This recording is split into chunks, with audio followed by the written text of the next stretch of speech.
James Gunn's Superman will fly low. James Gunn does not understand the character of Superman, and that will be very detrimental to this upcoming Superman movie. If you look at a quote from him, he says that Superman is a big old galoot whose weakness is that he'll never kill anybody. Not wanting to kill is not a weakness, okay? It's what makes the character strong. Superman is not only defined by his strength, by his morality. If you look at the other versions of Superman that kill, like the DCEU version from the Snyderverse, he killed, and he was a very broken individual. He wasn't raised right, and he was messed up in the mind. He was a really lost and torn soul. He killed Zod, and he wasn't a very mentally strong character. You look at the Injustice version of Superman, he killed, and he started to become deranged when people called him out for it. And then he sought to conquer the people that he's supposed to protect. These two versions of Superman kill, and they are very mentally weak and broken characters. James Gunn does not understand the history of the character. James Gunn doesn't understand how in the Golden Age Superman was a protector of the weak and defenseless, a champion of the oppressed that would take on criminals and corrupt authority figures.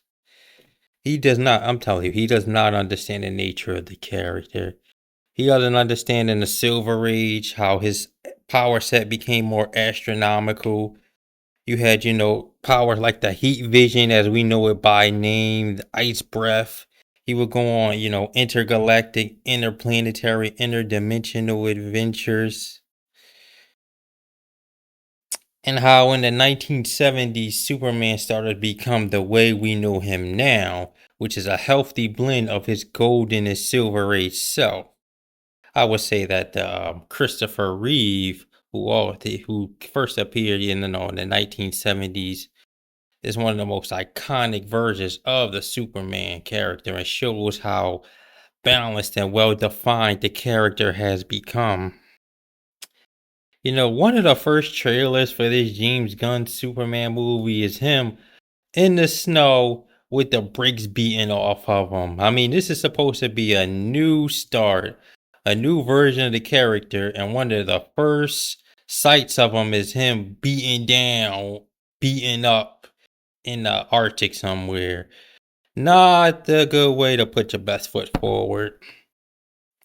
And plus, this is supposed to be a Superman movie, yet you have other characters like Guy Gardner, Hawk Girl, and Mr. Terrific appearing in it.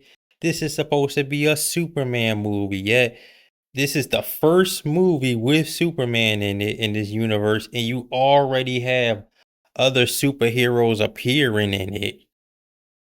This isn't really meant to be an artistic, authentic Superman movie. This is just a piece in a corporatized, made by committee machine. This is the James Gunn in the studio don't care about the character, okay? They're just using Superman as a pawn in their corporatized chessboard. They're just trying to create another cinematic universe in the hopes of copying Marvel. I'm hoping that this movie fails and this whole universe fails, and Warner Brothers is going to be too busy fighting off bankruptcy to keep the characters out of public domain. Because when Superman goes in the public domain in some years, in the approaching years, we're going to get authentic works that are for the fans, by the fans, not this corporatized schlock. Thank you for watching.